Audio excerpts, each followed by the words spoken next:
नमस्कार दोस्तों, मैं हूं आपका दोस्त और होस्ट योगेश शर्मा और मैं लेकर आया हूं आज के आपके साथ एक नई series Russia versus Ukraine series. जी हां दोस्तों, लेकर आया हूं। इस सीरीज के और भी वीडियोस लेकर मैं आऊंगा आपके साथ। आपको मेरे इस सीरीज के सभी लेक्चर समय पर मिलते रहें, उसके लिए आप मेरे चैनल को सब्सक्राइब करना ना भूलें। जी हाँ दोस्तों, आज का जो मेरी सीरीज है उसका नाम है रशिया वर्सेस यूक्रेन सीरीज, जैसा कि मैंने आपको बताया।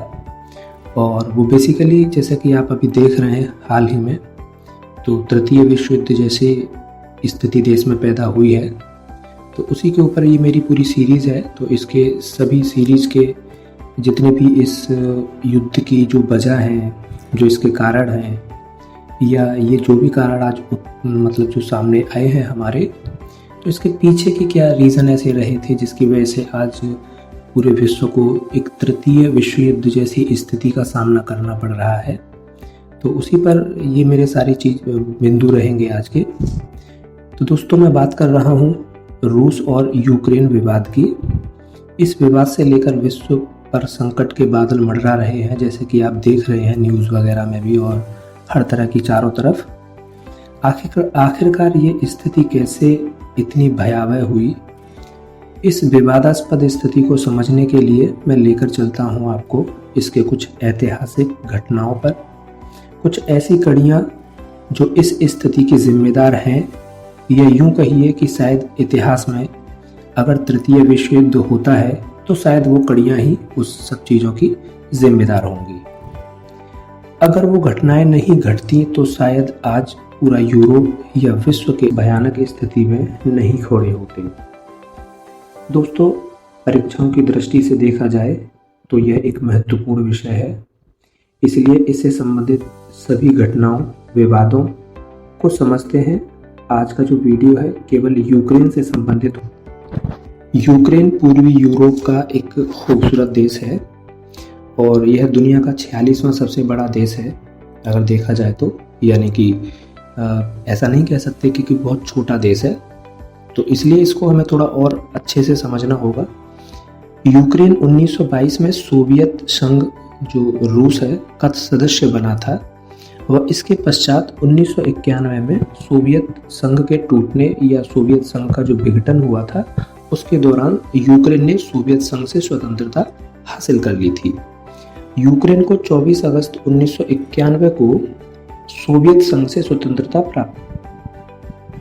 यूक्रेन जो है वो यूरोप कॉन्टिनेंट का दूसरा सबसे बड़ा देश है, जबकि यूरोप का जो सबसे बड़ा देश है वो रूस है क्षेत्रफल की दृष्टि से। 2011 तक यूक्रेन दुनिया का तीसरा सबसे बड़ा अनाज निर्यातक देश था, इसलिए उसे ब्रेड बास्केट के नाम से भी जाना जाता था। और यूक्रेन के पास काफ़ी प्राकृतिक जो संसाधन हैं, जैसे कि कोयला, गैस, मैग्नीज, तेल, लोहा और भी अन्य धातुओं का विशाल भंडार है वहाँ पर। एक तरीके से देखा जाए तो ईश्वर के आशीर्वाद से सब कुछ है इनके पास। प्राकृतिक संसाधन यहाँ प्रचुर मात्रा में पाए जाते हैं। यहाँ गौर करने वाली एक और बात है कि यूक्रेन देश के कीव, जो यूक्रेन की राजधानी है, का जो शहर है थी। दोस्तों, यहाँ गौर करने वाली एक और बात है, यूक्रेन देश का जो शहर है कीव, वहाँ उस शहर को हीरो सिटी का दर्जा दिया गया है। वो किसी और से नहीं बल्कि रूस के द्वारा दिया गया है वो दर्जा हीरो सिटी का। और क्यों दिया गया है? क्योंकि 1941 में जर्मनी ने कीव पर हमला किया था। उस हमले में कीव वासियों ने, जो कीव के निवासी थे, उन्होंने जर्मनी के खिलाफ बढ़ चढ़कर हिस्सा लिया था और काफ़ी अच्छे युद्ध स्तर से उन्होंने युद्ध लड़ा था। मतलब हार नहीं मानी थी जर्मनी के आगे और ना ही घुटने टेके थे। हालांकि उस युद्ध में काफ़ी लोगों की, जो कीव के जो निवासी थे उनमें काफ़ी लोगों की बलि चढ़ी थी, लेकिन फिर भी उन्होंने उसके जर्मनी के आगे घुटने नहीं टेके थे। इस बात को ध्यान में रखते हुए रूस ने कीव के निवासियों को इस हीरो सिटी का दर्जा दिया था। पूर्वी यूक्रेन का पूर्वी यूक्रेन क्षेत्रफल अप्रैल 2014 में कब्जा करना शुरू कर दिया था और मई 2014 में डोनेट्स्क और लुहांस्क क्षेत्रों में विद्रोहियों ने यूक्रेन से स्वतंत्रता की घोषणा करने के लिए एक जनमत आयोजित किया था। तब से लेकर आज तक यूक्रेन में मुख्य रूप से रूसी भाषी जो क्षेत्र है में विद्रोहियों और यूक्रेन के जो लोग हैं जो वहां रह रहे हैं उनके बीच में गोलाबारी और संघर्ष जारी है। अब यहाँ समझने वाली बात है वो ये है कि जो विद्रोही हैं रूस के अंदर, रूसी जो है वो और यूक्रेन के जो निवासी हैं उन दोनों के बीच का ये झगड़ा है। और यूक्रेन में मुख्य रूप से रूसी भाषी क्षेत्रों में विद्रोहियों और यूक्रेनी बलों के बीच ही है रूसी जो यूक्रेन के अंतर्गत निवास कर रहे हैं, लेकिन वो जो भाषाई रूप से रूसी नागरिक हैं।